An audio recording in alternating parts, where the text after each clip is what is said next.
마태복음 5장 1절부터 12절까지 제가 읽습니다. 예수님께서 무리를 보시고 산에 올라가 앉으시니 제자들이 나아온지라. 입을 열어 가르쳐 가라사대 심령이 가난한 자는 복이 있나니 천국이 저희 것이며, 애통하는 자는 복이 있나니 저희가 위로를 받을 것이며, 온유한 자는 복이 있나니 저희가 땅을 기업으로 받을 것이며, 의에 줄이고 목마른 자는 복이 있나니 저희가 배부를 것이며, 긍휼히 여기는 자는 복이 있나니 저희가 긍휼히 여김을 받을 것이며, 마음이 청결한 자는 복이 있나니 저희가 하나님을 볼 것이며, 화평케 하는 자는 복이 있나니 저희가 하나님의 아들이라 일컬음을 받을 것이며, 의를 위하여 핍박을 받은 자는 복이 있나니 천국이 저희 것임이라. 나를 인하여 너희를 욕하고 핍박하고 거짓으로 너희를 거스려 모든 악한 말을 할 때에는 너희에게 복이 있나니 기뻐하고 즐거워하라. 하늘에서 너희의 상이 큼이라. 너희 전에 있던 선지자들을 이같이 핍박하였느니라. 아멘. 산상수훈, 산상설교 가운데서 팔복의 말씀을 읽으면서 말씀을 시작합니다. 어제에 했던 설교의 말씀이 의인과 악인에 대한 말씀이었고, 지금이 의인과 악인에 대한 말씀의 두 번째 말씀을 이어서 전합니다.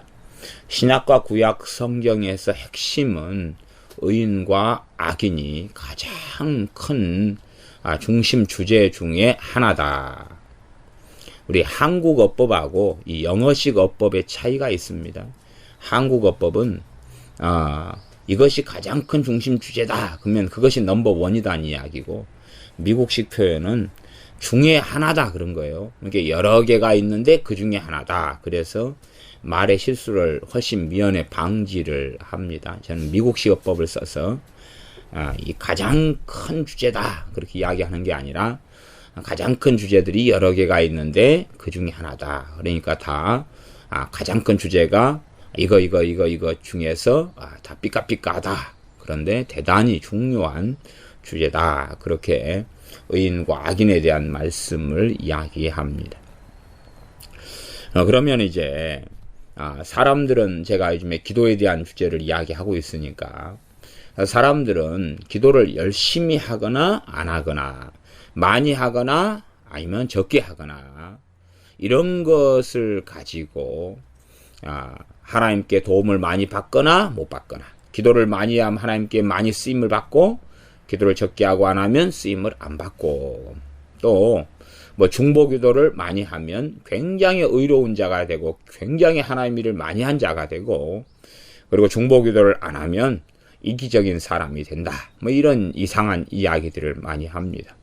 당연하게 정확한 이야기는 기도 생활을 많이 할수록 좋습니다. 그러나 성경에 있는 사람들이 다 현실적인 삶을 살아나갔던 사람들입니다. 그렇기 때문에 우리가 생각하는 것처럼 그렇게 상상을 불허할 정도의 많은 기도 시간을 가질 수는 없었다는 건 상식입니다. 왜냐하면 지금처럼 불야성을 이루는 그런 사회도 아니었고, 이 전기 문화가 있지도 않았고, 나아가서는 성경의 기도의 사람들이 다 바쁜 사람들이었어요. 우리 에스더서에 보면 황후 에스더는 얼마나 바쁜지 한가한지 모르겠습니다. 근데 거느린 사람이 많으니까 단순하지는 않겠죠. 또 황후 에스더야 이제 대단한 기도의 사람이라 볼 수는 없어요. 그의 의붓아버지 모르드게가 진짜 믿음의 사람이고 말씀의 사람입니다. 근데 모르드게가 결국은 아주 그냥 높은 자리에 올랐지요. 말하자면 총리 같은 이런 굉장히 높은 고관 대작에 올랐습니다. 그러니 얼마나 바빴겠느냐 하는 것입니다. 요셉 같은 경우도 얼마나 바쁜 줄 우리가 압니다. 요셉은 심지어는 이 7년 흉년 기근 때에 이런 그 식물을 나누어 줄 때도 일일이 자신이 판단하고 그렇게 하면서 식물을 나누어 줬던 것을 심지어는 성경을 통해 봅니다. 아브라함 같은 경우도 얼마나 바쁜 줄 압니다. 심지어는 뭐 300명 이상의 군사를 종들 가운데서 가르치고 기르고요. 그리고 무수히 많은 사람들을 거느리고 있습니다. 그런 것처럼 성경에 다니엘은 총리였고 다니엘의 세 친구들도 각 도를 다스리는 방백이었습니다. 사드락, 메삭, 아벳느고 같은 사람도 그렇고요. 그 다음에 이 선지자들의 기본 사명은 말씀을 증거하는 사명입니다. 말씀을 증거하려면 한 자리에 가만히 서가지고 증거하는 게 아닙니다. 사무엘 선지자 같은 경우도 전국 각 도를 다니면서 말씀을 증거하고 가르쳤습니다. 그러니 너무나 바쁜 삶을 살 수밖에 없었고 다윗 같은 기도의 사람도 이 백성들을 다스리고 때에 따라서 계절마 되면 전쟁하러 나갔고 그러니 얼마나 바빴는지 모릅니다. 또 모세 같은 하나님의 사람도 정말로 바빴다 그렇게 말할 수 있지요. 모세는 200만이 넘는 유대인들 그것도 말 안 듣는 백성들을 거느리고 심지어 재판할 때 지혜를 얻지 못했을 때는 소소한 재판까지도 다 하면서 허송세월을 보내기도 했을 정도로 정말로 바쁜 사람이 모세였습니다. 당연하게 우리 주님께서는 밤낮 없이 말씀을 증거하시고 걸으시며 행하시며 기적을 행하시며 바쁘셨습니다. 그래서 그럼에도 불구하고 밤에 기도하러 가셔서 밤이 맞도록 기도하실 때도 있었고 또한 낮에는 고나셔서 주무실 때도 있었고 그렇게 그럼에도 이 기도의 습관을 좇아서 기도하는 삶을 주님께서 많이 사셨습니다.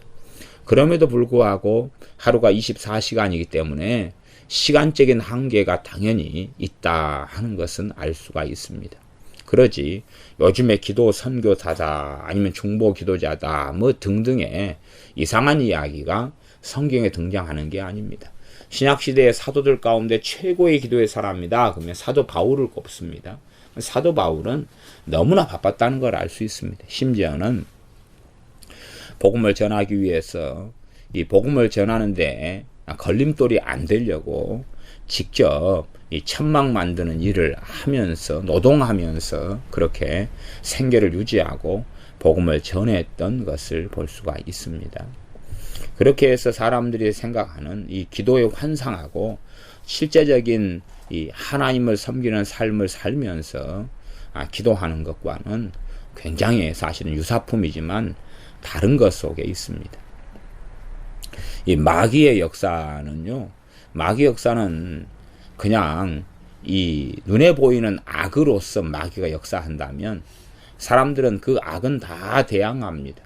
신자든 불신자든 간에 악은 다 양심상 안 좋은 거라고 알고 있어요. 그러니 악한 모습 그대로 마귀는 역사하지 않습니다. 마귀는 좋은 것을 가지고 옵니다. 좋은 것, 그 다음에 눈에 보기 아름다운 것, 이런 걸 가지고 옵니다. 아마 선악과가 흉측하게 생겼고 막 썩은 냄새가 나고 구더기가 끓고 그러면 이 사탄이 뱀을 통하여서 아담이나 하와를 저 선악과 따먹어라, 눈이 밝아져 하나님과 같이 되리라 하고 유혹할 수 없었을 겁니다. 그러나 보암직하고 먹음직스럽고 지혜롭게 할 만큼 탐스러웠기 때문에 가능한 것이었습니다. 그것처럼 원수 마귀는 또 미혹은 좋은 것, 아름다운 것, 또한 가치가 있는 것 같은 모양새를 위장하여서 옵니다. 그래서 좋은 걸 섞어가지고 주는 거예요. 섞어가지고. 과거에는 이 독약 같은 것을 사람에게 타서 사람을 암살하고 죽일 때는 독약을 어디에 주로 탔냐 그러면 탕약, 보약 같은 데 타가지고 줬습니다. 그러면 보약이니까 다 성분이 보약이잖아요. 그 가운데 독약은 조금 들어있다 그 말이에요. 그래서 감사하다고 마시고 그 다음 죽는 것이지요. 그것처럼 마귀 역사는 그렇습니다. 좋은 걸 이용하는 거예요. 기도라는 건 너무나 중요하고 좋은 것입니다. 그걸 이용하는 것입니다. 마지막 시대가 되면 요한계시록 같은 말씀이 중요하지요. 그걸 이용하는 것이 신천지 같은 이단처럼 요한계시록 이용하여서 공략하고 공격합니다. 하나님 말씀은 너무 좋은 거예요. 성경 공부를 이용해가지고 공략하고 공격합니다. 또 성경의 제자가 되는 것 중요해요. 그러니까 제자 훈련이나 제자 뭐 어쩌고 저쩌고 또 영성 학교나 이런 걸 이용하는 것이 성경에는 좋은 걸 이용해 가지고 그러니 사람들은 의심하지 않아요. 받아들이고 좋은 걸 가지고 이야기하는데 기도 가지고 이야기하는데 나아가 중보기도 가지고 이야기하는데 뭐 틀릴 리가 있겠어. 또 하나님의 임재를 가지고 이야기하고 부흥을 가지고 이야기하고 전도를 가지고 이야기하고 좋은 걸 가지고 한다 그런 말이에요. 그러나 사단의 역사가 사실상 그렇게 좋은 것을 가지고 하면서 정말로 이 마귀적인 것을 그 안에 눈에 보이지 않게 표시나지 않게 섞어가지고 너는 독극물을 가지고 있어서 영원한 멸망으로 이끄는 것들을 집어넣는다는 사실을 당연하게 우리는 기억해야 됩니다. 마태복음의 비밀이 있습니다. 뭐 비밀이라 그렇게 이야기하면 꽤 거창한 이야기가 되지만 실제로는 비밀입니다. 실제로는 마태복음의 비밀입니다. 신비고 비밀인데 마태복음의 중심 주제가 뭐냐 그러면 당연한 이야기로서는 우리 주 예수 그리스도가 중심 주제입니다. 그러나 우리 주 예수 그리스도를 통한 구원, 우리 주 예수님을 통한 구원을 파노라마처럼 펼치기 위하여 마태복음이 사용하는 것은 뭐냐 하면 의인과 악인이라는 개념입니다. 마태복음은 의인과 악인에 대한 이야기를 계속합니다. 의인과 악인에 대한 이야기를. 일단은 이해가 좀 어렵지만 마태복음 5장 산상순으로 이야기했으니까 한상순 그리고 팔복으로 시작을 했습니다. 사실은요 그냥 제 개인적인 주장입니다. 제 개인적인 주장은 이제 제 개인적인 주장이 얼마나 타당한지 그렇지 않은지는 한번 생각을 해보시면 좋겠습니다. 지금 이제 조금 있다가 마태복음 5장을 한 다음에 1장으로 돌아가서 이제 쭉 갈 거예요. 이 마태복음의 핵심이 의인과 악인에 대한 이야기라고 제가 증명을 할 거라 그 말이에요. 그러면 그런 입장에서 마태복음 5장에 있는 팔복이 사실 저는 구복이라고 봐요. 봐보세요. 그래서 제 주장이라고 그런 거예요. 지금 첫 번째 복이 심령이 가난한 자죠. 세 봅시다. 두 번째 애통하는 자죠. 세 번째 의에 온유한 자죠. 네 번째 의에 주르고 목마른 자죠. 다섯 번째 긍휼히 여기는 자죠. 여섯 번째 마음이 청결한 자죠. 일곱 번째 화평케 하는 자죠. 여덟 번째 의를 위하여 핍박을 받는 자죠. 그 다음에 나를 인하여 너희를 욕하고 핍박하고 거스려 모든 악한 말 할 때는 너희에게 복이 있다. 또 다른 이야기를 한 거예요. 지금 이 10절에 의를 위해 핍박이 받는 자는 복이 있다 그랬고 11절은 예수님 때문에 핍박받는 자가 복이 있다 그랬어요. 예수님 때문에 핍박받는 자가 복이 있다는 것이 구복제, 아홉 번째예요. 근데 이제 왜 팔복이라고 보통 사람이 이야기해버렸냐 그러면 의를 위하여 핍박받는 것하고 예수님을 위하여 핍박받는 것을 같은 걸로 봐버린 거예요. 근데 제가 그래서 의인과 악인이 핵심이다 그랬잖아요. 이 마태복음에 신약 구약도 다 그렇지만 핵심 중에 중요한 주제 중에 하나다 그랬어요. 제가 논증하는 것은 의를 위하여 핍박받는 것하고 우리 주 예수님을 위하여 핍박받는 게 다르다는 이야기. 그것만 설명하면 구복이 되는 거 아니에요? 그렇죠? 그래서 저는 구복이라고 사실 주장하는 거예요. 물론 제가 팔복이라고 설교해 왔어요. 네, 그러나 제 그 주장이니까 나중에 이제 주님 만나면 주님의 심판대 앞에 서면 저도 또 앞으로 설교하면 또 팔복이라고 말할 거예요. 다 팔복이라 그러니까. 근데 저는 사실은 제가 믿기로는 저는 구복이라고 믿어요. 그래 제 주장이다 그런 거예요. 제가 어쨌든 여덟 번째 의를 위해 핍박을 받는 것하고 아홉 번째 주님 위하여 핍박받는 것이 다르다는 걸 저는 이제 논증할 거예요. 왜? 지금 복이 있나니 하는 것이 그 다음에 10절에가 등장하고 11절에도 등장하잖아요. 그러니까 결국 복이 있나니로 따지면 9개예요. 9개예요. 자, 그렇게 해서 이제 그러면 전체적으로 일단은 이 팔복이든지 구복이든지 간에 복이 있나니로 하면 9개예요. 그러면 이 산상순에서 저도 옛날에 마태복음 강의할 때 팔복 강의할 때는 이걸 팔복으로 해서 의를 위하여 하고 예수님을 위하여 핍박받는 걸 아마 섞어가지고 설교하지 않았을까 싶어요. 팔복의 그 흐름을 따라서. 그러나 이제 저는 실제로는 구복으로 본다 이거예요. 그러면 보통 요즘에 빠져있는 기도에 대한 환상은 뭐냐 하면, 내 기도의 대상이 되는 중보기도 대상이 캄보디아다, 베트남이다, 라오스다, 터키다 그러면 그들을 위해서 막 기도하면 부흥이 일어나는 거 아니에요. 회개가 되고 영혼 구원을 받고 막 그런 거 아니에요. 이런 컨셉이죠. 그래서 중보기도라는 속에 빠져서 누구를 위해서 열심히 막 기도하면 된다는 환상인 거죠. 나 성경은 그 환상을 이야기하지 않아요. 이야기하지 않고 어떤 사람이 악인이냐 의인이냐 하는 말씀이 중심이에요. 그래서 악인은 뭘 버리고 돌아오라고요? 악을 버리고 돌아오라는 것이. 악인은 악을 버리고 돌아오라는 하나님의 말씀을 선지자들을 통하여 사도들을 통하여 전달하고 있는 것이. 악을 버리고 돌아올 때에 사실은 악을 사람 힘으로 버릴 수 없기 때문에 구원자이신 우리 주 예수 그리스도께서 십자가에 죽으신 것이고 주님을 의지하고 의뢰하고 주님의 십자가와 주님의 대속을 의지하여 거듭난 새 사람이 되어지고 그리고 악을 버리고 돌아와서 의로운 삶으로 살아가는 것이. 이게 실상은 예수님을 믿으면 끝나버리는 것이냐. 당연히 성경은 그렇게 이야기하지 않습니다. 믿었기 때문에 의로운 삶을 살아가야 한다고 이야기해요. 예수님을 믿을 때에 성령이 임하십니다. 성령님께서는 진리의 삶을 위하여 임하시는 것. 너희를 모든 진리 가운데로 인도하신다. 단지 진리 가운데 인도하신다는 건 성경 공부를 시켜주시거나 성경을 가르쳐 주신다는 게 아니죠. 하나님 말씀을 가지고 실제적인 진리의 삶을 살도록 도와주시고 역사하신다 하는 말씀이 되어집니다. 나아가서 성령님의 인도하심을 따라가면 율법의 요구를 만족해 한다. 율법의 요구는 뭡니까? 의로운 삶을 사는 것. 하나님 앞에 하나님의 뜻하신 삶을 사는 것. 그것이 율법의 요구입니다. 율법의 요구. 아주 더 깊고 포괄적으로 이야기하자면 하나님을 마음을 다하여 뜻을 다하여 성품을 다하여 사랑하고 이웃을 내 몸처럼 사랑하는 것. 그것이 온 율법과 선지자의 강령이니라. 강령은 핵심이다 그 말이에요. 핵심. 자, 이제 마태복음 5장에는 팔복.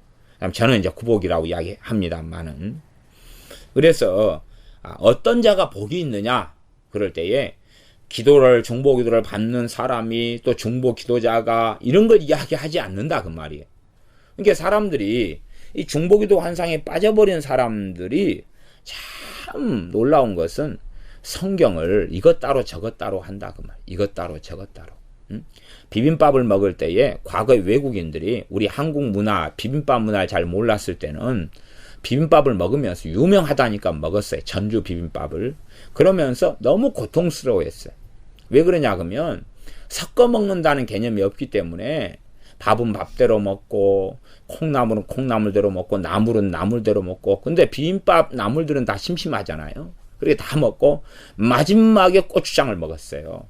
그러니까 고추장 먹을 때는 매워가지고 그냥 이 빨간 거 그냥 먹어야 돼 순서상. 그러니까 그냥 환장하는 거예요. 그래서 국이 있는갑다 그리고 이제 된장국을 먹었죠. 그러면서 어떻게 이런 것이 한국에서 유명한 꼭 먹어야 될 추천의 음식이 되느냐. 그래서 이 외국인들의 추천한 음식이 비빔밥, 그다음 불고기 막 그런 거였다 그 말이에요. 그러니까 비빔밥을 섞어 먹을 줄은 모르니까. 그런 것처럼 기도에 대해서 빠져버린 사람들은 성경의 눈이 왜곡이 되어버려요. 덮여버려요.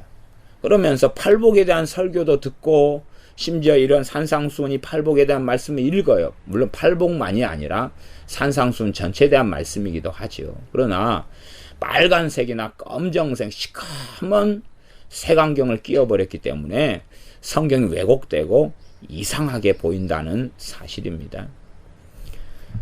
아마 이 팔복에 대한 구복에 대한 말씀 속에서 기도하는 사람은 복이 있나니 중보 기도자는 복이 있나니 그게 나와줬어야 되는데 그게 없었다 그 말이에요. 그래서 그 사람들은 아마 이게 왜 하나님 안 써놨습니까? 기도자는 복이 있나니 중보 기도자는 복이 있나니 그것은 참으로 기도하는 사람의 기도만 응답되기 때문에 그렇게 쓰실 수는 없는 거예요. 그 다음에 기도하는 삶을 의로운 삶이라 그러는 게 아니에요. 기도는 의로운 것하고 틀려요. 기도하는 것은. 기도하는 건 의로운 행위 자체가 아니에요. 기도 자체가. 기도 자체가 어떻게 의로운 행위가 되겠어요? 거지가 땅바닥에 주저앉아가지고 한 푼 줍쇼 한 푼 줍쇼 구걸하는 행위가 의로운 행위가 돼요? 안 돼요? 안 되지요? 자비와 긍휼에 의지하는 거지. 자비와 긍휼에 의지하는 것. 마찬가지로 하나님께 나아가서 죄를 가지고 나아가고, 그러면 내 죄를 가지고 하나님께 나아가는 걸 의로운 행위다 그러는 거예요?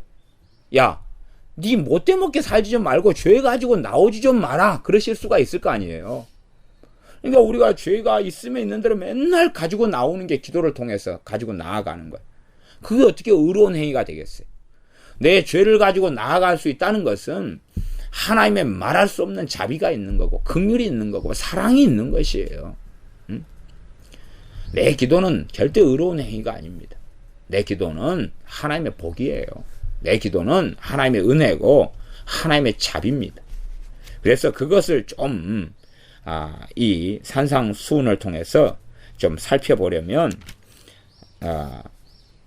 산상수훈 가운데서 7장 정도를 좀 봐보면 좋을 것 같아요.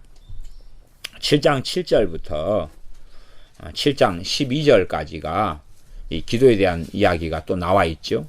구하라 그러면 너희에게 주실 것이요, 찾으라 그러면 찾을 것이요, 문을 두드리라 그러면 너희에게 열릴 것이니, 이렇게 하면서 구하는 이마다 얻을 것이요, 찾는 이가 찾을 것이요, 두드리는 이에게 열릴 것이니라. 이렇게 기도에 대한 정말 좋은 말씀이 나왔어요. 그런데 핵심은 그게 아니에요. 핵심은 뭐냐 하면, 너희 중에 누가 아들이 떡을 달라 하면 돌을 주며 생선을 달라 하면 뱀을 줄 사람이 있겠느냐. 이건 비유고, 어떤 사람과 그의 아들에 대한 비유고, 아버지에 대한 이야기죠.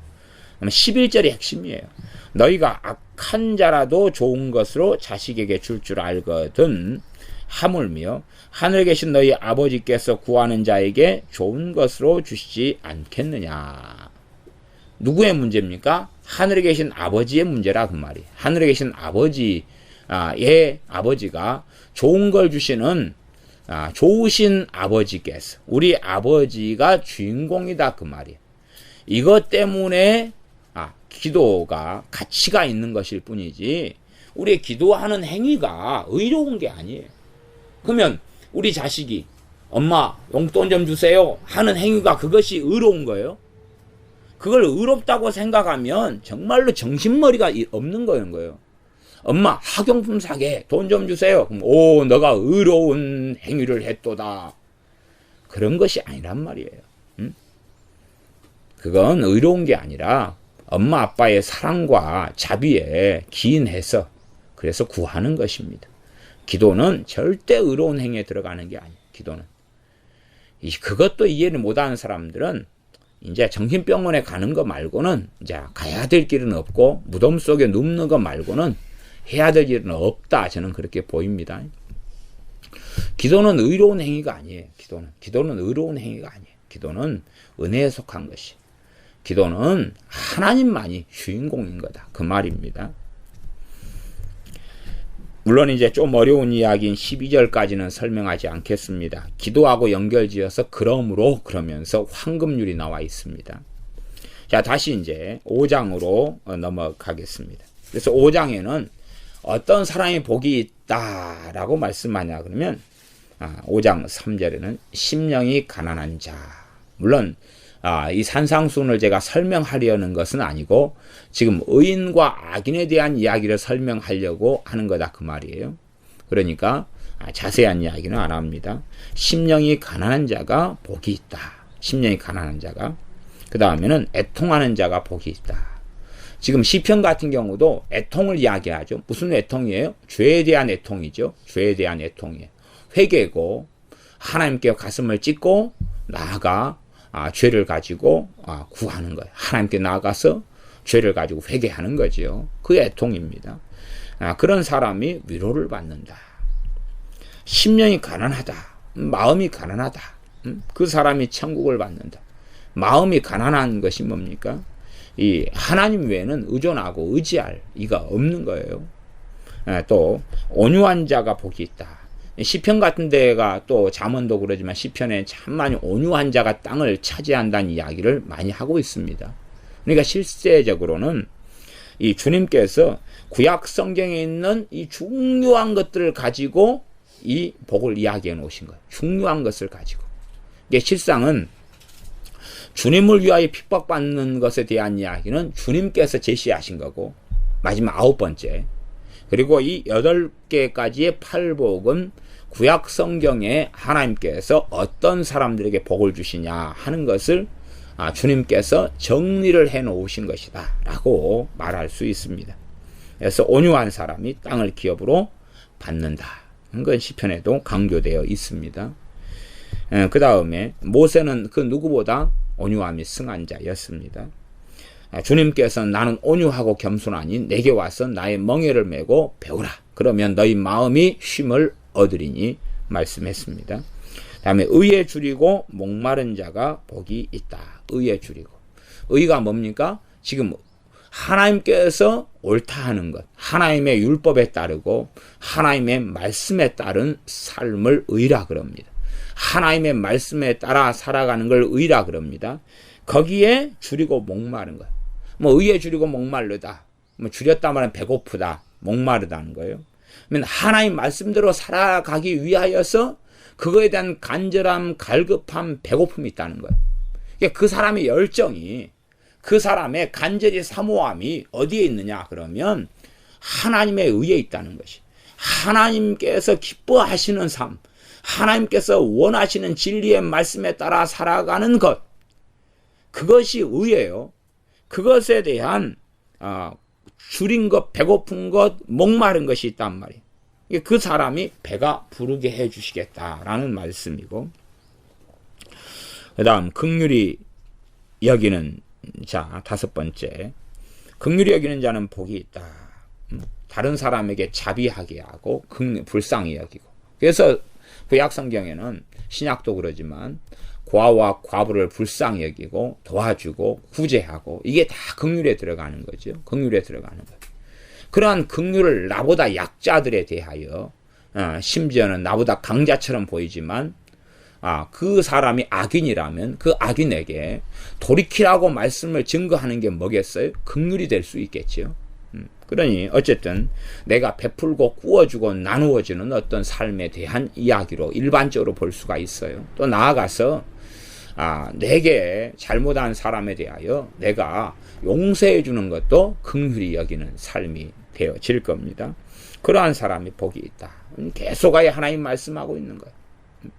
그래서 그 사람은 긍휼히 여김을 받을 것이다. 8절은 마음이 청결한 자가, 마음이 깨끗한 자가 복이 있다. 저희가 하나님을 볼 것이다. 또 구약 성경에서 말씀하고 있는 것입니다. 마음이 깨끗한 것. 이것도 하나님이 원하시는, 하나님께서 뜻하시는, 하나님이 기뻐하시는 의로운 것이 되어집니다. 화평케 하는 자는 복이 있다. 저희가 하나님의 아들이라 일컬음을 받을 것입니다. 정말 진정으로 화평하게 하는 것은 하나님과 사람 사이로 화평케 하는 거죠. 하나님의 아들이라 일컬음을 받는다는 건 정말로 우리 주 예수님께서 어떤 일을 하러 오셨냐 하면 화평케 하는 일을 하러 오셨죠. 중보하러 오셨죠. 사람과 하나님을 화평케 하러, 화목케 하러 오셨습니다. 그리고 화목케 하는 직책을 우리에게 주셨다라고 말씀해요. 그럼 화목케 하는 직책이 뭡니까? 우리 주 예수 그리스도의 복음을 증거하는 것이. 그게 화목케 하는 직책이죠. 주 예수님의 이름을 증거하고 주님의 복음을 증거하면서 그 사람들이 우리 주 예수 그리스도의 이름에 무릎을 꿇게 하는 거예요. 그때 주님을 통하여 하나님 아버지와 죄인이고 악인인 그들이 화목해 되어진다 하는 것입니다. 이게 가장 근원적인 화평케 하는 것이. 성경의 화평은, 사람 사이의 화평은 별로 중요한 게 아니에요. 오히려 주님께서는 나는 너희에게 화평케 하려 함이 아니라 검을 주러 왔다. 그래서 나 때문에 이 아비와 자식이, 또한 어미와 딸이, 부모와 자식이 불화하려 한다. 형제와 자매가 그렇게 된다 라고 말씀하셨어요. 그러니 사람 사이의 화평이 문제가 아니라 본질상 성경에서 말씀하는 화평은 하나님과 사람 사이의 화평, 죄의 문제를 어떻게 다룰 것이고 어떻게 하나님 앞에 이 죄인과 악인이 어떻게 설 수 있을 것인가 하는 화평케 문제고, 그러한 화평케 하는 자가 복이 있는데 그 사람은 하나님의 아들이라 일컬음을 받는다. 우리 주 예수님께서 하셨던 그 일, 화목케 하는 직책을 감당하니 영광스러운 주님이 받으셨던 하나님의 아들 이시라는 것, 본질상 하나님의 아들이시지만 또한 아들의 주님의 아들 대신 주님의 삶처럼 그 길을 걸어갔던 사람들을 하나님의 아들이다 이렇게 해주신다는 거지요. 이 신비롭고 놀라운 것이 어떤 가치가 있는지는 우리는 다 알지 못합니다. 또 10절은 의를 위하여 핍박을 받는 자는 복이 있다. 그래서 의가 뭐예요? 앞에서 쭉 말씀해왔던 대로 하나님의 말씀, 하나님께서 기뻐하시는 삶을 사는 것 때문에 뭘 받아요? 핍박을 받아요. 하나님의 말씀을 지키는 것 때문에 핍박을 받아.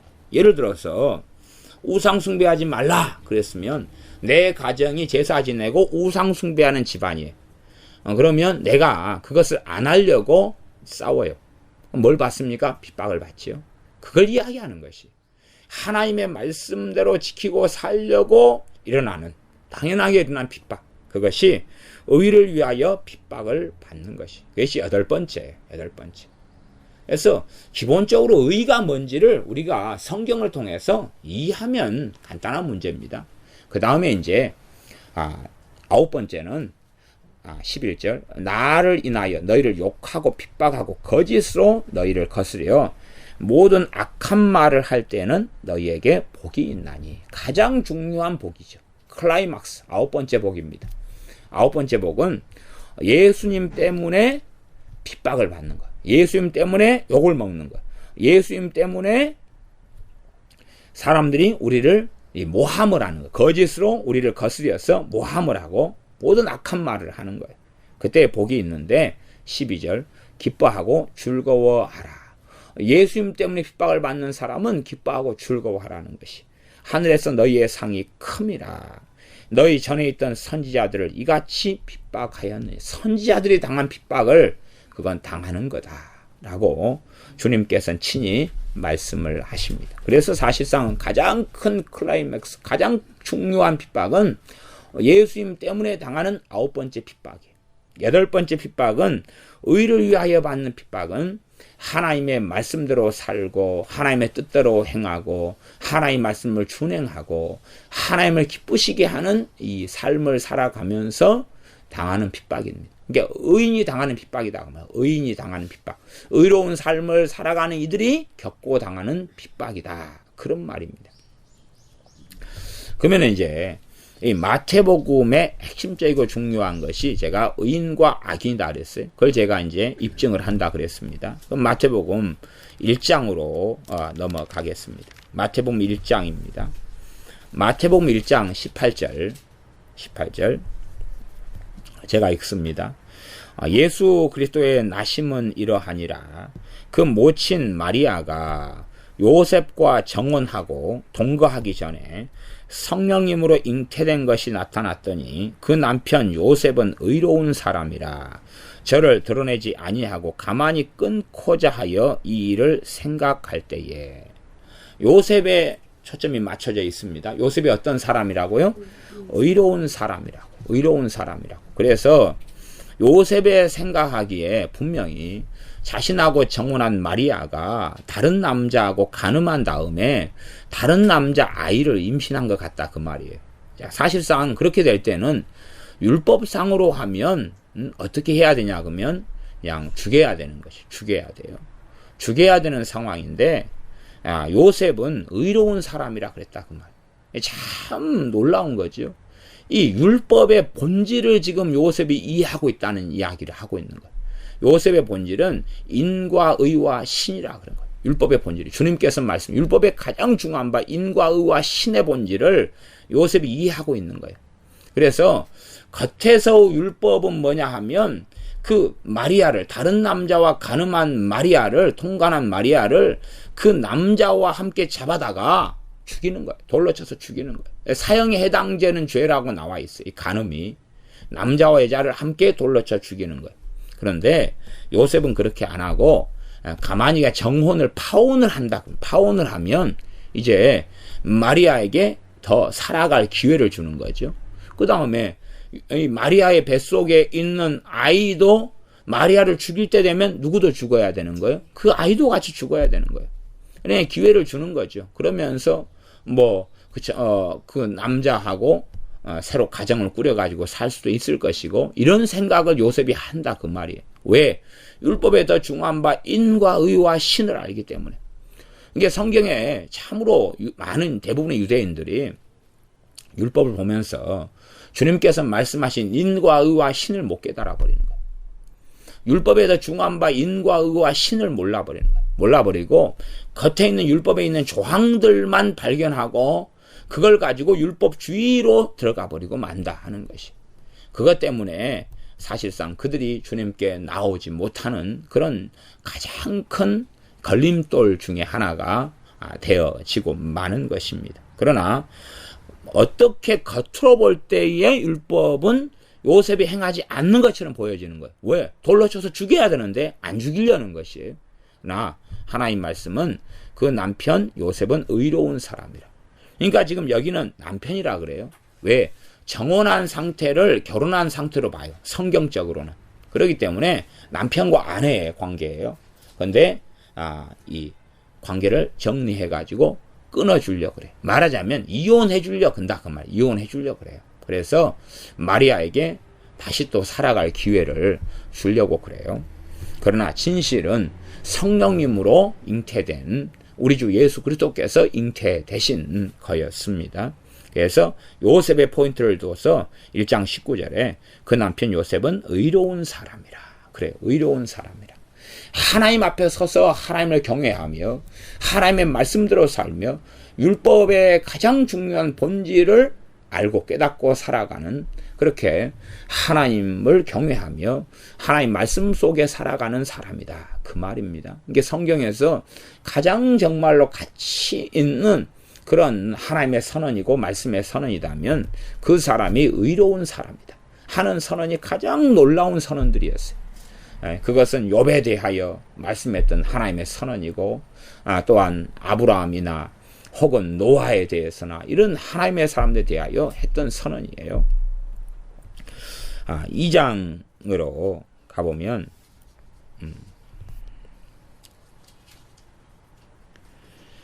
이제 2장에서는 이제 헤롯이 동방 박사들과 만나 가지고 이제 그들이 보고하지 않으니까 헤롯이 이제 아이들을 다 2살 이하로 전부 다 죽이는 그런 이야기가 나오고, 이제 3장으로 갑니다. 3장에가 누가 등장하냐 그러면 세례 요한이 등장해요. 세례 요한이. 세례 요한이 등장해 가지고 이 세례 요한이 3장 7절부터 세례 요한의 핵심 메시지를 전합니다. 세례 요한의 핵심 메시지예요. 핵심 메시지는 크게 두 가지입니다. 하나는 우리 주 예수 그리스도를 증거하는 것이고 메시아를 증거하는 것이고, 두 번째는 회개의 세례를 주는 것입니다. 회개의 세례 안에는 뭐가 있어요? 회개의 메시지가 있다 그 말이에요. 그래서 여기서는 회개의 메시지가 나옵니다. 그러면 3장 7절부터 보면 요한이 많은 바리새인과 사두개인이 세례 베푸는데 오는 것을 보고 이르되, 독사의 자식들아, 누가 너희를 가르쳐 임박한 진노를 피하라 하더냐. 임박한 진노, 독사의 자식들. 다시 말하면 이들이 악인과 불의한 삶을 살고 있다고 지적하는 것이, 죄인된 삶, 악인된 삶, 하나님을 떠난 패역한 삶을 살고 있다고 이 많은 바리새인과 사두개인들에게 지금 이야기하고 있는 것입니다. 바리새인들이 당시 시대상 한 6,000명 정도가 있었는데 그들이 다 유대교의 지도자들이었습니다. 그 가운데 이제 얼마나 나왔는지는 몰라요. 그러나 많은 바리새인들이 나왔다. 또 많은 사두개인들이 나왔다. 이렇게 말합니다. 그래도 바리새인 가운데 핵심적인 위치에 있는 사람들은 나오지 않았을 거예요. 왜? 이 세례 요한을 선지자로 인정하지 않았기 때문에 핵심 인물들은 아니었을 것 같다. 이렇게 그건 제 개인적인 생각입니다. 그래서 누가 너희를 가리켜 임박한 진노를 피하라 하더냐. 지금 이렇게 회개의 세례를 받으면서 삶과 마음을 돌이키면 임박한 진노를 피할 수 있다고요, 없다고요? 있다는 이야기입니다. 8절 그러므로 회개에 합당한 열매를 맺어라. 이게 지금 의인된 삶을 살아라 그 말이에요. 의로운 삶을 살아라 그 말이에요. 악인의 삶, 죄악된 삶을 멈추고 의로운 삶을 살아라 하는 것이, 그것이 여기에 세례 요한의 핵심 메시지입니다. 그렇게 말하면 구약에 있는 선지자들하고 지금 같은 이야기이기도 합니다. 더 구체적으로 직접적으로 지금 직격탄을 날리는 것입니다. 9절 속으로 아브라함이 우리 조상이라고 생각지 말라. 내가 너희에게 이르노니 하나님이 능히 이 돌들로도 아브라함의 자손이 되게 하시리라. 하나님의 전능하심을 세례 요한은 알고 있습니다. 무슨 어떤 이상한 중보 기도에 빠져버린 사람들이 기도를 통해서는 모든 걸 다 할 수 있다. 또 나아가서 우리가 기도하지 않으면 하나님은 아무것도 못한다. 그게 아니라 하나님은 돌들로도 아브라함의 자손을 만드실 수 있다는 사실입니다. 10절 이미 도끼가 나무 뿌리에 놓였으니 좋은 열매 맺지 아니하는 나무마다 찍어 불에 던지우리라. 좋은 열매를 이야기해요. 악인의 삶, 악한 자의 삶을 돌이키고 의로운 삶, 의인의 삶으로 돌아오라. 이게 좋은 열매를 맺으라 그 말이죠. 좋은 열매를 맺으라. 좋은 열매 맺지 아니하는 나무마다 찍어 불에 던지우리라. 지금 의인의 삶, 의로운 삶을 이야기하는 것이에요. 11절 나는 너희로 회개케 하기 위하여 물로 세례를 주거니와 내 뒤에 오시는 이는 나보다 능력이 많으시니 나는 그의 신을 들기도 감당치 못하겠노라. 세례 요한이 소개하는 주 예수님에 대한 소개의 핵심은요. 핵심은 어떤 것이냐 그러면 불의한 자가 에스겔 말씀과 똑같이 불의한 자 악인이 악을 돌이키면 용서해 주신다는 것. 그런 것처럼 우리 주님에 대한 소개가 뭐냐 그러면 성령님과 불로 너에게 세례를 주시고 또한 12절 손에 키를 들고 자기의 타작마당을 정하게 하신다. 키는 뭡니까? 키는 알곡과 가라지를 골라내는 거예요. 키는 알곡과 가라지를 골라내는 거예요. 의인과 악인을 골라내신다는 거예요. 의인과 악인을 골라내신다는 거예요. 그러면 악인에게는 기회를 주시는 거예요. 뭐 하라고요? 돌아오라고 기회를 주시는 거예요.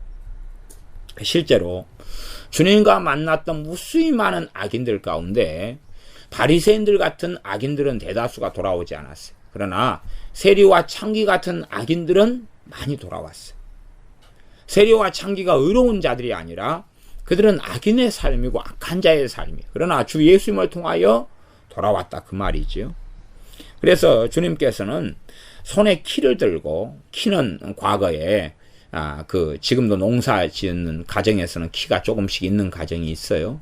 그렇게 해서 이 대나무 발로 만들어져 가지고 그 위에 이런 알곡과 껍질을 한꺼번에 다 놓고 키질을 해 가지고 이 두 개를 분리하는 것입니다. 예를 들어 깨 같은 것도 있다 그러면은 깨를 도리깨로 막 때려 가지고 분리하는 경우도 있고, 그렇게 좀 한 다음에 다시 키질을 하는 경우도 있고, 이렇게 키는 참 유용하게 농사 지을 때 사용했던 도구입니다. 그것을 통하여 알곡과 가라지를 또 알맹이와 껍질을 이렇게 분리시키는 그런 일을 하는 것입니다.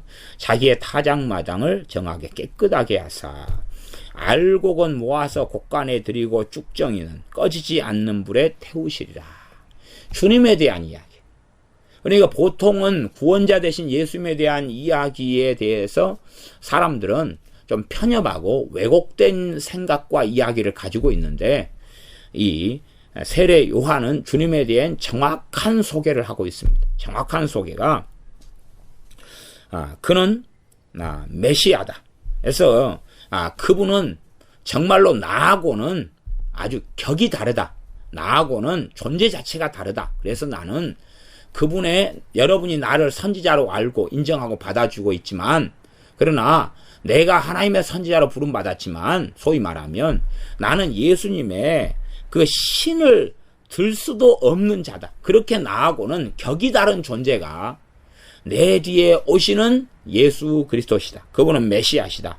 하는 이야기를 하면서 그분은 성령님과 불로 너에게 세례를 주실 것이다. 성령 세례와 불 세례를 주실 것이다. 그러면서 그분이 손에 키를 들고 자기의 타작마당을 깨끗하게 하고 알고 근무와 곡간에 드리고 쭉정이는 꺼지지 않는 불에 태우신다. 그렇게 말씀합니다. 그러면서 주님에 대한 소개를 하는데 그 말씀을 보면 정말로 악인은 악에서 돌아와서 의로운 삶으로 돌아오고 그래서 그 알곡은 누가 되는 거예요? 의인이 되는 거예요. 의인이. 그 다음에 이 악인의 삶 속에 그대로 머물러 있는 사람, 주님의 복음을 듣고 주님의 말씀을 들으면서 또 그런 사람은 쭉정이가 되어져서 그래서 꺼지지 않는 불에 태우신다는 말씀이에요. 그러니까 주님에 대한 소개도 주님께서 메시아로 오시지만 단지 그냥 소위 말하면 예수님을 믿어버리면 돼 그런 이야기를 하고 있는 게 아니라는 사실이에요. 주님을 통하여 의인된 삶으로 돌이키든지 악인으로 그대로 남든지 하는 이야기를 하고 있는 게 주님에 대한 이야기고 주님에 대한 이 전파하고 그리고 주님께서 메시아 되셔서 이 땅에 오신 근원적인 복음의 핵심이라는 사실입니다.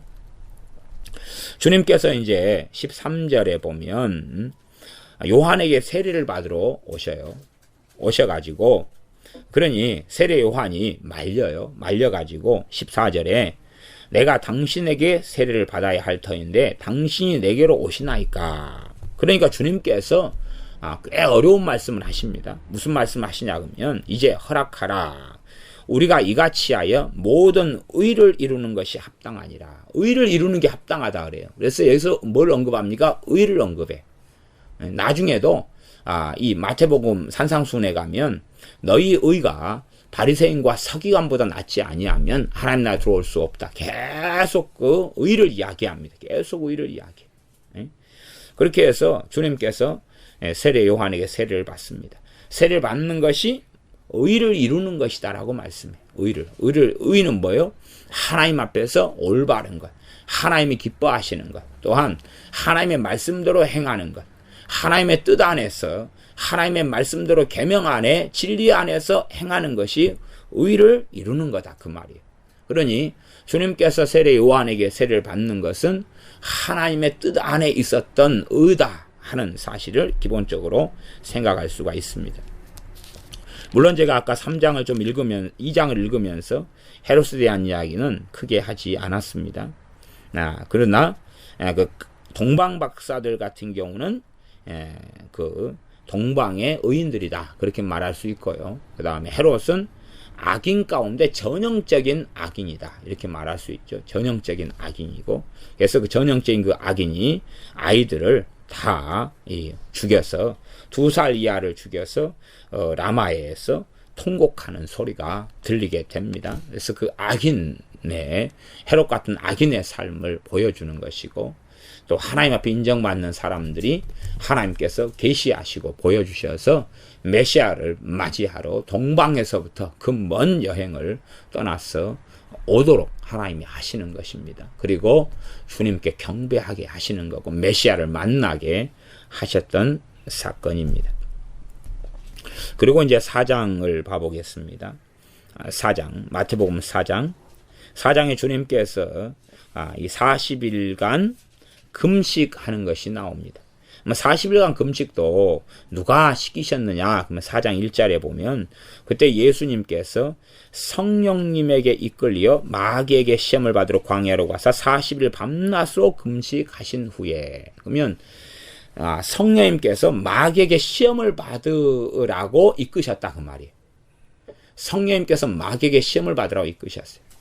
왜냐하면 그렇게 해야지만이 이 첫 아담이 실패하고 첫 아담이 타락한 그 불의한 것을 의로운 것으로 돌릴 수 있거든요. 그래서 마귀에게 시험 받는 것은 40일 금식하시고 시험 받는 것은 당연한 것이었어요. 물론 40이 된 마지막 때에 3번의 시험이 나오지만 저는 40일 그 과정과 여정 속에서 마귀의 계속된 시험이 있었다라고 저는 생각합니다.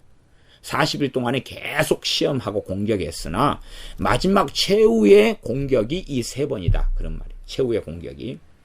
마귀에게 시험받는 것은 하나님의 의를 이루기 위해서는 필연적인 것이었다. 그렇기 때문에 성령님께서 우리 주님을 마귀에게 시험받고 그래서 시험받도록 금식을 40일간 하도록 이끄셨고 40일 금식을 하시면서 시험받고 금식 끝날 때에 마귀에게 시험을 받았습니다. 마귀가 시험한 내용들은 그렇습니다. 4장 3절에 시험하는 자가 왜 이렇게 해야 된다 그 말. 이렇게 해야지 하나님의 의를 이루게 됩니다. 하나님의 공의를 이루게 되고 하나님의 기뻐하시는 속에 들게 되어집니다. 그러하니 주님의 시험 받으심은 우리를 위하여 시험 받으심이며 우리를 위하여 고난 받으심입니다. 그냥 보통 요즘 사람들이 하는 성령의 은혜와 역사 속에서 하는 그러한 간혹가다 있는 일이긴 하지만 40일 금식기도하고는 좀 다른 양상이 되기도 합니다. 그래서 이 시험하는 자가 너가 만일 하나님의 아들이어든 명하여 이 돌들이 떡덩이가 되게 하라. 주님께서 사람이 떡으로만 살 것이 아니요 하나님의 입으로 나오는 모든 말씀으로 살 것이라. 제가 지금 의인과 악인에 대한 말씀을 지금 하고 있습니다. 주님께서 말씀하시는 이 모든 것은 주님의 중심에 가지고 계신 것이고 하나님 앞에 서서 살아가는 아들이시지만 본인의 가장 놀라운 의로운 삶을 보여주고 계시는 것입니다. 의인된 삶을 지금 보여주시는 것이고 의인의 삶의 중심을 보여주시는 것이고 이게 참된 의인은 구약에도 나와 있지만 하나님 말씀으로 산다 그 말이에요. 하나님 말씀을 양식으로 살아갑니다. 하나님의 사람 의인은 하나님의 말씀을 양식으로 살아갑니다. 우리 주님께서도 40일 금식하신 다음에 너무나 배가 고플 때에도 그 육체의 욕망과 소욕은 너무 배가 고파요. 왜? 사람 몸을 입으셨기 때문에 육체의 소욕과 열망은 그대로 있는 거예요. 없을 수가 없어요. 없을 수가 없어요. 이 식욕이라는 게 없을 수가 없어요. 그런데 주님께서는 그럼에도 사람이 떡으로 사는 것이 아니다. 음식으로 사는 게 아니라 하나님 입에서 나오는 모든 말씀으로 살 것이라. 그러면서 하나님 앞에서 진실된 신앙과 믿음, 하나님을 경외함과 하나님 앞에 바른 마음을 보여주시며 선언하고 계십니다. 나아가서 이 성경 꼭대기에 세운 다음에 너가 하나님의 아들이어든 뛰어내리라.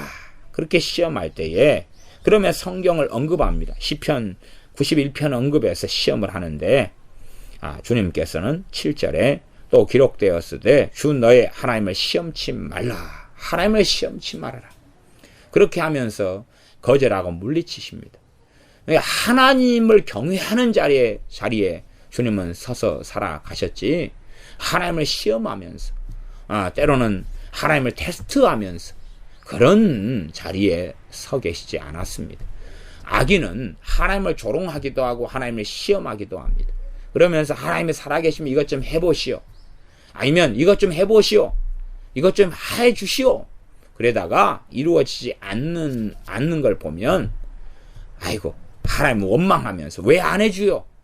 소위 말하는 믿음이 있다는 사람들이에요. 이제 믿음이 없는 사람들이야 해보시오. 살아계시면 하실 거고 안 살아계시면 안 하실 거요. 그러다가 안 된 걸 보더니 안 살아계시구만 이제 그러는 것이고 그 다음에 소위 믿는 자는 사람 가운데 어떤 이들은 이거 해주시오. 그러다가 안 해주시니까 왜 안 해줘요? 왜 안 해주냔 말이요. 따지고 달라들고 원망하고 분노합니다. 그런 삶을 사는 거지. 사실은 그것이 구약시대의 이스라엘 하나님의 백성이었다는 사람들인데 실제적으로는 악인의 삶의 모습입니다. 악인들은 하나님을 이것저것 가지고 시험하기를 좋아해요. 기도를 통해서 조건을 제시하고 시험하고 테스트하고 자기의 뜻대로 원대로 다 해줘야 되는 것처럼 앙탈을 부리면서 정말로 하나님의 말씀을 따라 살고 하나님의 말씀을 마음에 새기고 살아가는 의인된 삶으로 돌이키기를 원하지 않습니다. 그리고 자신 안에 있는 정욕과 탐심과 욕심을 따라서 하나님을 시험하는 길과 삶을 걸어가기를 좋아합니다. 나 주님께서는 주 너의 하나님을 시험치 말라 그러면서 단호하게 거절하셨습니다. 또한 이 마귀가 이 천하 만국과 그 영광을 보여줬습니다. 지극히 높은 산으로 데려갔어요. 그래서 9절에 만일 내게 엎드려 경배하며 이 모든 것을 너에게 주리라. 얼마나 대단하고 화려한 것들을 어떤 면에서는 이 비디오처럼도 함께 환상처럼도 보여줬을 수 있어요. 그때 주님께서는 사단아 물러가라. 기록되었으되 주 너의 하나님께 경배하고 다만 그를 섬기라. 명예도 아니고 부도 아니고 또한 쾌락도 아니라 사람도 아니라 하나님만 섬기라. 이게 진실된 의로운 사람이 걷는 길입니다.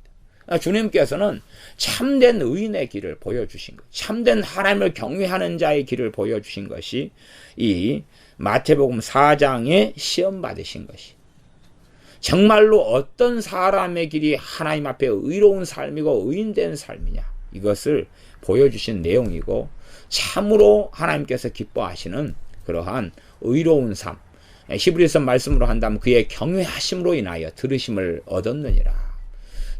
주님의 아버지를 경외하심 때문에 주님의 기도가 응답되었다, 그 말이. 주님의 경외하심을 인하여 들으심을 받았다. 이 많은 사람들이 하나님을 정말로 주님처럼 경외하지 않고 자신의 뜻과 생각이 이루어지기를 강요하는 사람들이 있습니다. 그러나 주님께서는 사단아 물러가라. 주 너의 하나님께 경배하고 다만 그를 섬기라. 재물과 하나님을 겸하여 섬기지 아니하고, 명예와 하나님을 겸하여 섬기지 아니하고, 자신의 정욕과 하나님을 겸하여 섬기지 아니하고, 심지어 자신의 배와 자신의 명예와 자신의 행복과 하나님을 겸하여 섬기지 아니하고 하나님만을 경배하고 하나님만을 섬기는 것입니다. 이것이 하나님께서 원하시는 하나님의 자녀들의 삶이며 백성의 삶이며 하나님이 부르시는 자들에게 요구하시는 삶이라는 것입니다.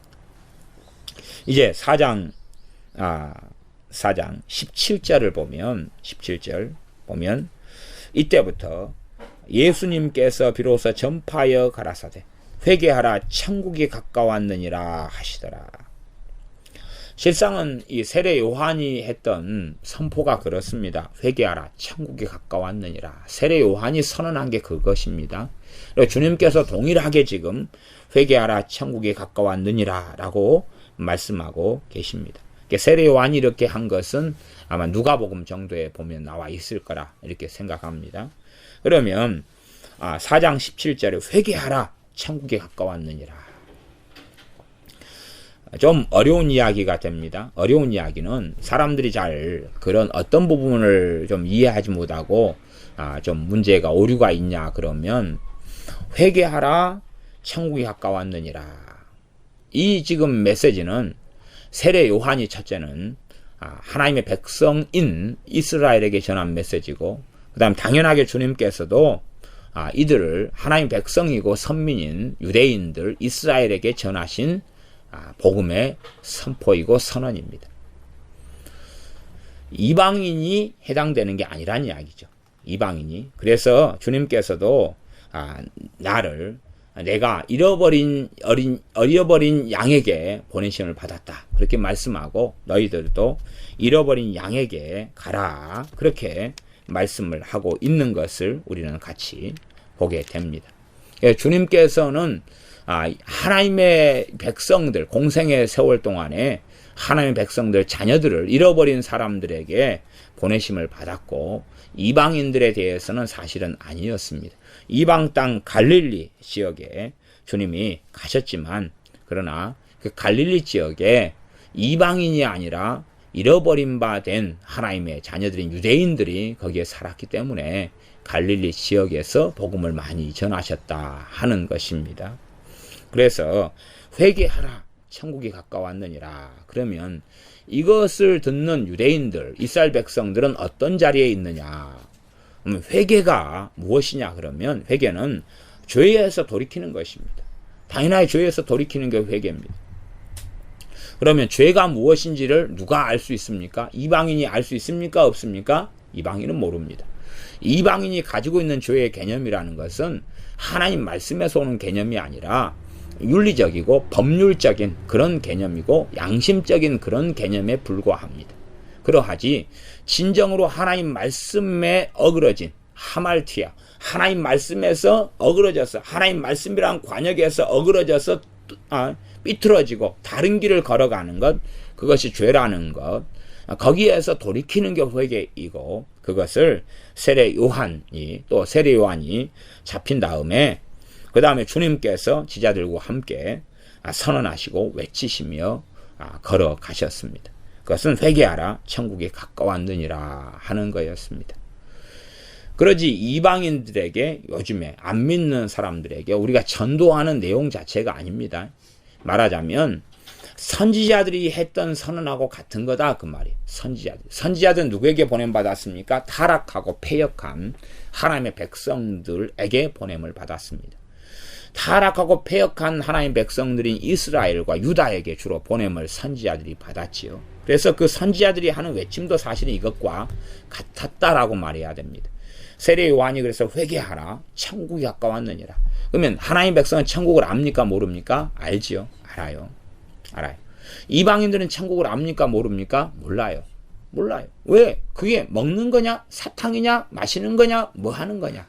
물론 이런저런 여러 종교들에도 천국과 비슷한 개념이 있습니다. 극락이라든지 뭐 천당이라든지 뭐 골고루 여러 개를 가지고 있습니다. 그러나 성경의 천국인 하나님의 나라하고는 사실상은 많은 차이가 있고 격차가 있고 다르다 하는 사실입니다. 그러므로 회개하라 천국이 가까웠다, 뭐 이것을 갖다가 이것이 복음의 전파다라고 어떤 사람들이 생각하지만 그 사람들은 성경을 잘 모르는 사람들이다 라고 말할 수밖에 없습니다. 이것은 유대인들에게 했던 선언입니다. 유대인들에게. 그렇기 때문에 유대인들에게 복음을 전하는 상황에서는 회개를 먼저 이야기해요.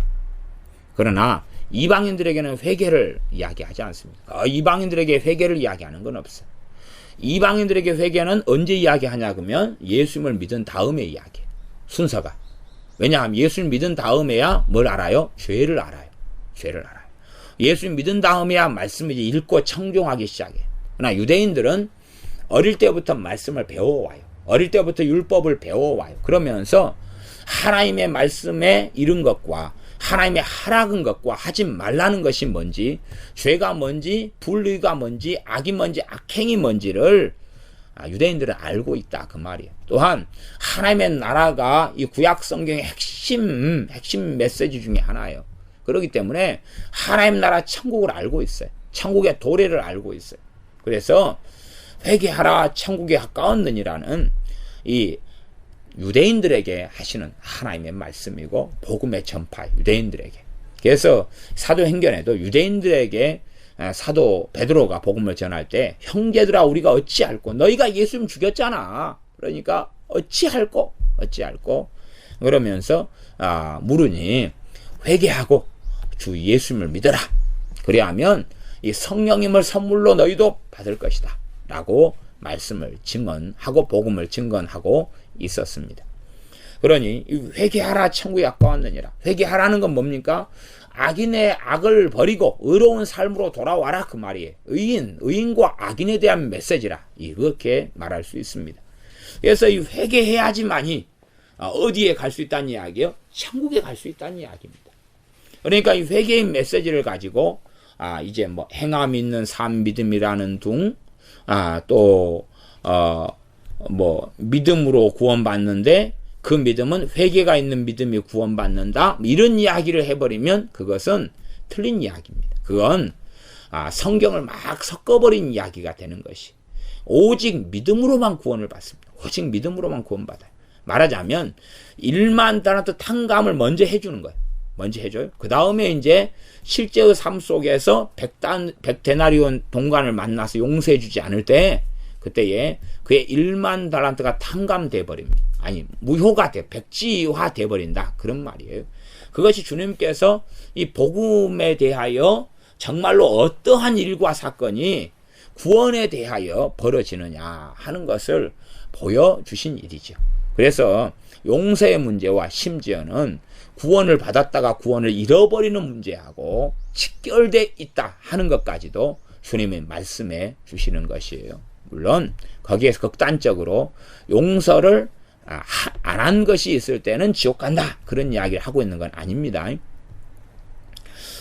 실제적인 삶에서 주님을 부인해 버리는 것을 그 100데나리온 빚진 동관을 만난 1만 달란트 탕가받은 사람에게 벌어졌던 일이라는 사실입니다. 그래서 마태복음 4장 17절은 회개하라 천국이 가까웠느니라. 세례 요한이 전하고 있는 메시지하고 똑같은 것이에요.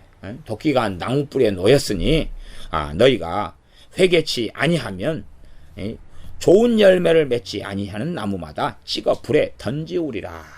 이 메시지하고 똑같은 메시지를 주님께서는 회개하라고 전하고 있는 거예요.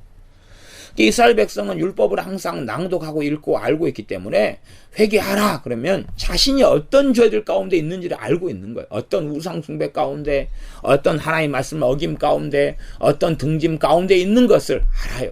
다는 아니어도 그들이 배운 말씀과 자신하고 얼마간 외면적 표면적으로라도 비교해 가지고라도 좀 안다 그 말이에요.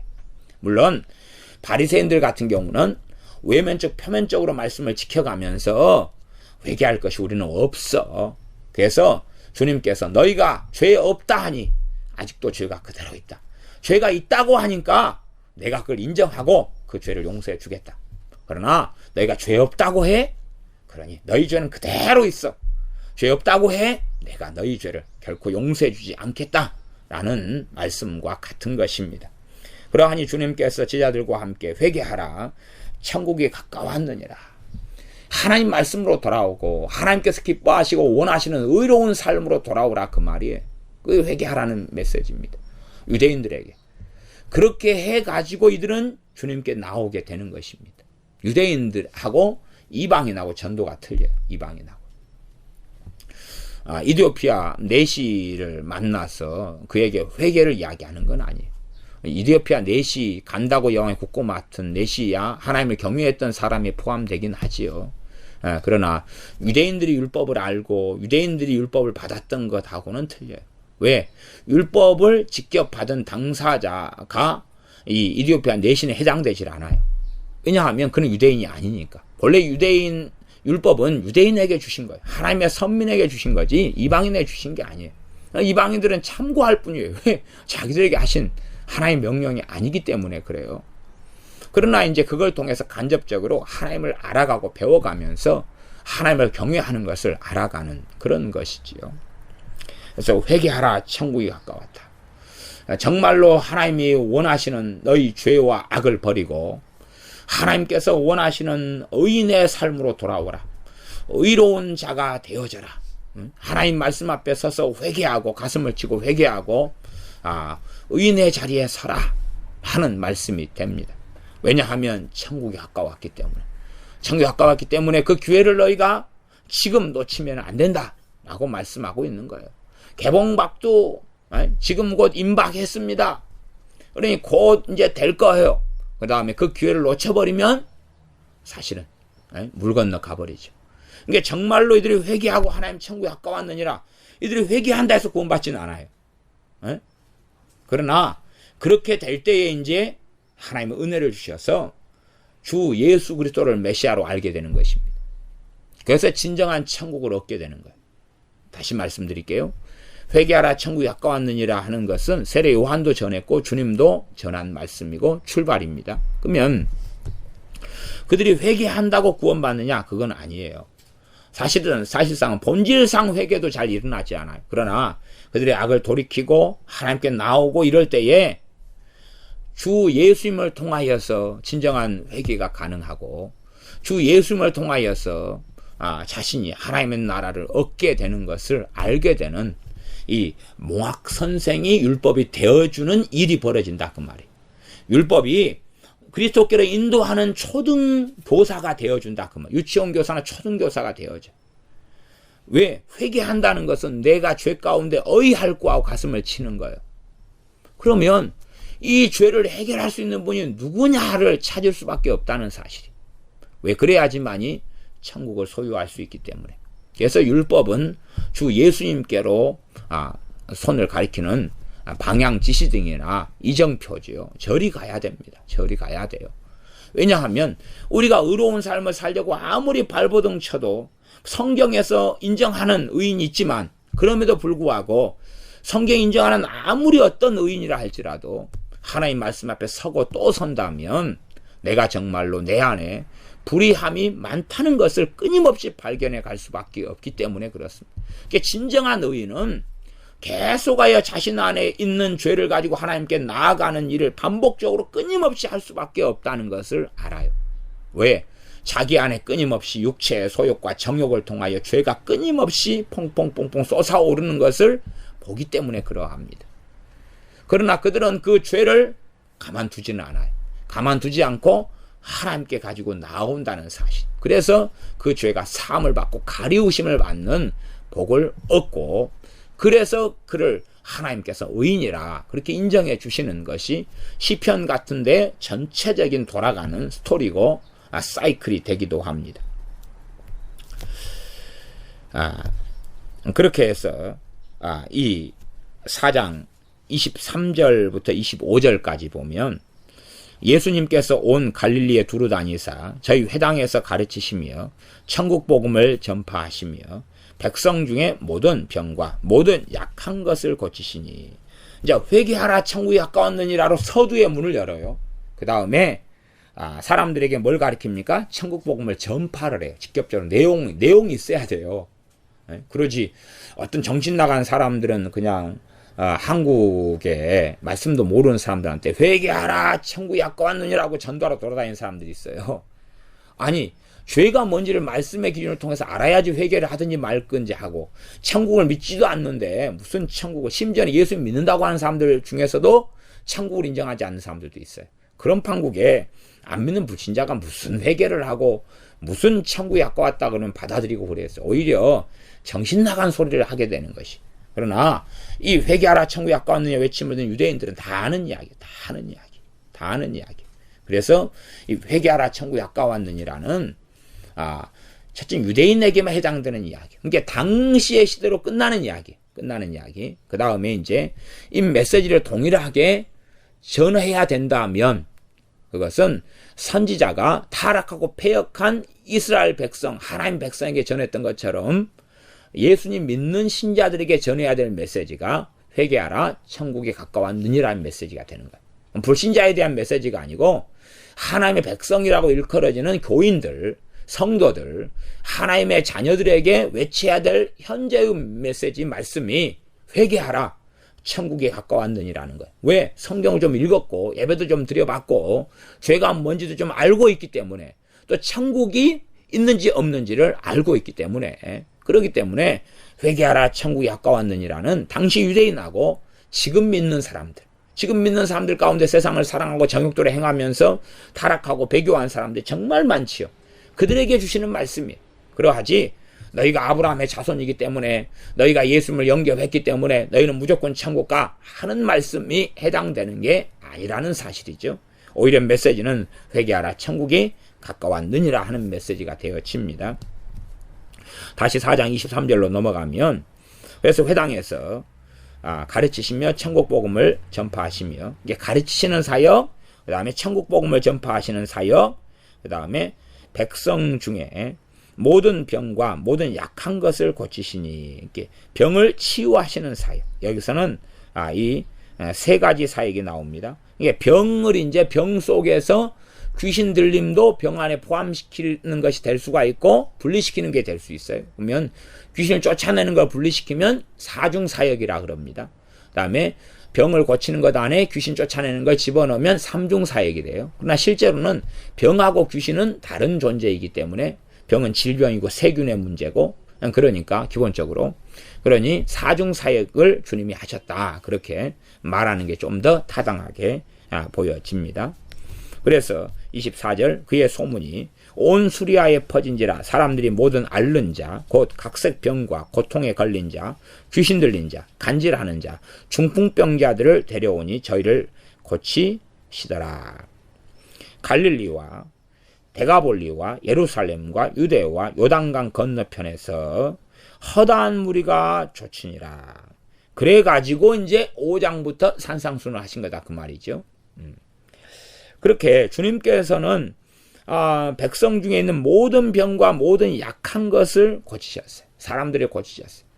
이것을 통해서 지금 이 악인된 삶에서 돌이켜서 하나님을 섬기고 하나님을 경외하고 진리에 따라 살고 말씀대로 사는 삶으로 터닝하라고 하나님의 나라의 표적과 기사와 이적을 보여주시는 것이, 누구에게나 차별하지 않고 그래서 이 교만하고 악한 자들이 많았던 이 거라신과 벳세다나 가버나움이나 이런 곳에도, 이런 마을에도 어떤 권능보다 많은 권능을 행해 주셨다는 것이, 그러나 그들은 회개치 않았다는 사실이죠.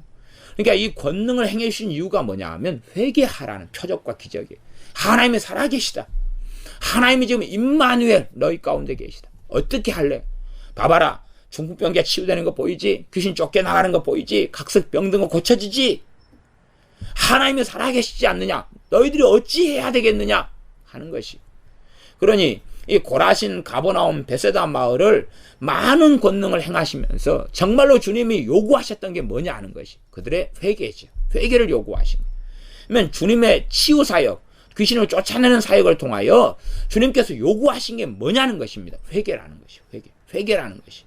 회개를 요구하신 거예요. 회개를 요구하신 거예요. 하나님이 살아계시며 또한 진실로 하나님께서 찾고 부르신다. 의인이라고 주장하는 사람들이든 죄인이나 악인들이든 간에 다 부르신다. 의인이라고 착각하는 너희들은 껍질을 다 벗고 위선을 다 벗고 하나님께 나오고, 죄인과 악인 너희들의 죄 가운데 탄식하지만 그래 나와, 포기하지 말고 절망하지 말고 나와, 그 무수히 많은 악을 짊어지고 있어도 나와 가능해 돼. 하나님의 용서하심은 한이 없어. 그리고 본인 스스로가 메시아고 그리스도이신 것을 시간이 흘러감에 따라서 조금씩 보여주시고 나타내 주십니다. 그래서 자신을 통하여 구원의 역사가 이루어질 수 있다는 걸 보여주시는 거예요. 그러니까 사람의 힘으로는 정말로 그 악을 다 사함받을 수 없고, 사람이 아무리 의롭게 산다 할지라도 자신의 의로움으로는 구원받을 수 없는 것인데, 너희가 나로 말미암지 않고는 하나님께로 나올 수 없다. 내가 곧 길이요 진리요 생명이다 라고 선언하시면서 말씀을 증거해 주시는 것입니다. 그러므로 주님의 치유사역의 본질은 무엇을 위한 거냐 하면 회개를 위한 것입니다. 주님의 귀신을 쫓아내는 사역의 본질은 뭐냐 하면 회개를 위한 것입니다. 그렇기 때문에 불신자들에게 나타나는 치유사역과 또한 귀신을 쫓아내는 사역이 신자들보다 더 많이 나타납니다.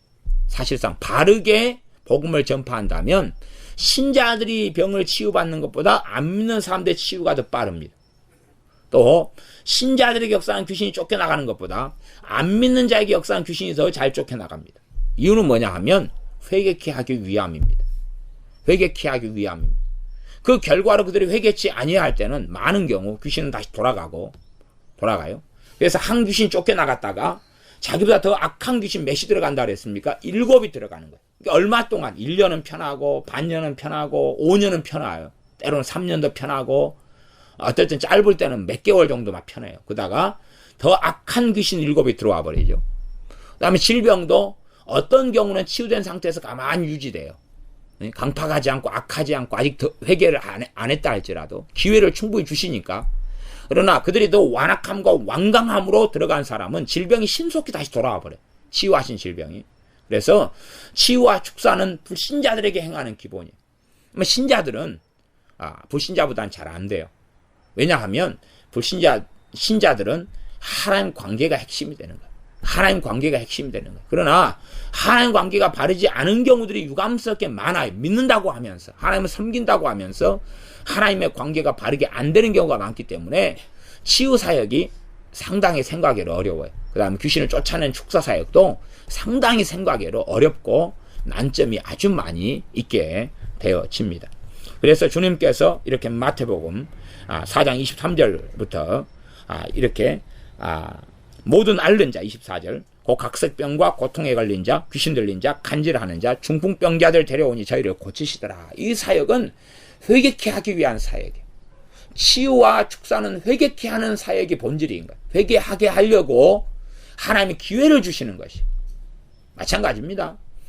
이스라엘 백성 유대인들을 그들이 이스라엘이 애굽에서 노예로 살다가 하나님이 그들에게 애굽의 10가지 재앙을 하나님께서 일으키셨어요. 그러면 그것은 애굽 사람들에게 회개의 기회를 주시는 것이고 나아가서 지금 유대인들 이스라엘 사람들에게 회개의 기회를 주시는 거예요. 그러면서 하나님의 자비와 긍휼로 인하여서 지그들도 못된 놈들인데 그런데 자기들에게는 그 재앙이 미치지 않으면서 보호를 해주시는 거예요. 회개할 기회를 주시는 거예요. 그 다음에 홍해 바다를 갈라요. 그러면서 이 애굽의 군대를 죽이셔요. 홍해의 물로 수장해서 죽이셔요. 이스라엘에게 회개할 기회를 주시는 거예요. 만나 메추라기를 주시면서 회개할 기회를 주시는 거예요. 반석을 터뜨려 물을 주시면서 그 하나님의 살아계신 권능을 체험하면서 이스라엘이 회개하려고 기회를 주시는 거예요. 그러나 그들은 회개는 안 해요. 그들은 하나님 앞에 엎드리진 않아요. 그리고 누리고만 살아가고 더 많이 누리고만 살아가려고 하고 말죠. 그래서 우리가 자녀를 키울 때는 정말로 많은 지혜가 실상은 필요합니다. 회개하려고 회개케 하려고 도움을 줘야 되는 것이. 그러나 더 많은 것 더 필요한 걸 막 마음껏 공급한다면 그들은 더 완강하고 완악하게 되어져 가는 길을 쉽게 걸어가게 되어집니다. 왜냐하면 부모가 하나님의 대리자인데 그래도 괜찮아라고 인정을 해주거든요. 너 삶은 이래도 괜찮아. 너 삶은 이래도 괜찮아. 그래도 함께 해줄게. 그래도 보호해줄게. 그래도 돌봐줄게. 그렇게 메시지를 전달하기 때문에 이 부모를 통해서 결국은 하나님이 어떤 분인지에 대한 맛을 좀 보는 것인데 하나님을 잘못 왜곡되는 길을 걸어가게 되어집니다. 주님께서 이 땅에 오셔서 이 복음을 전파하시고 말씀을 가르치시고 또 모든 병과 모든 약한 것을 고치시면서 회개하고 돌아오게 하시는 사역을 행하셔서 하나님의 말씀 앞에서는 의로운 삶으로 돌아오게 하시고 또한 의로운 자로서 하나님께 인정받기 위하여 자신을 통하여서 하나님 나라에 출입하도록 이 땅에 임하셨습니다. 그러므로 이제 이 마태복음을 다음 시간에도 또 5장부터 계속하여 살펴보겠지만 핵심이 의인과 악인에 대한 메시지를 중심으로 해서 그러면서 거기에 더 핵심된 우리 주 예수 그리스도의 복음이 그 안에 있으면서 주님의 메시지도 실상은 의인과 악인에 대한 메시지가 여러 말씀들의 중심이다 하는 것을 우리가 좀 살펴보는 눈을 가졌으면 좋겠습니다. 기도하겠습니다. 아버지 하나님, 마태복음의 말씀을 전반적으로 살펴갑니다. 그러면서 의인과 악인에 대한 말씀, 정말로 하나님께서 원하시는 의로운 삶, 우리 주님께서 이 땅에 오셔서 세례 요한에게 세례 받으시며 의를 이루시는 길을 걸어가셨으며 또한 40일 금식을 통하여 사단에게 마귀에게 시험 받으시면서 정말로 하나님 앞에서 의롭게 살아가는 삶을 보이시고 입증하셨사오매 우리가 요셉처럼 의로운 사람의 길을 걷게 하여 주시옵소서. 회개하고 우리의 죄에서 돌이켜서 하나님 말씀 앞에 서서 하나님을 영화롭게 하며 영광스럽게 하며 진리 안에 거하여서 진리에 순종하여 살아가는 의로운 삶을 걸어가며 우리 주 예수 그리스도를 통하여 아버지를 영광스럽게 하는 우리가 되게 하여 주시옵소서. 예수님의 이름으로 기도하옵나이다. 아멘.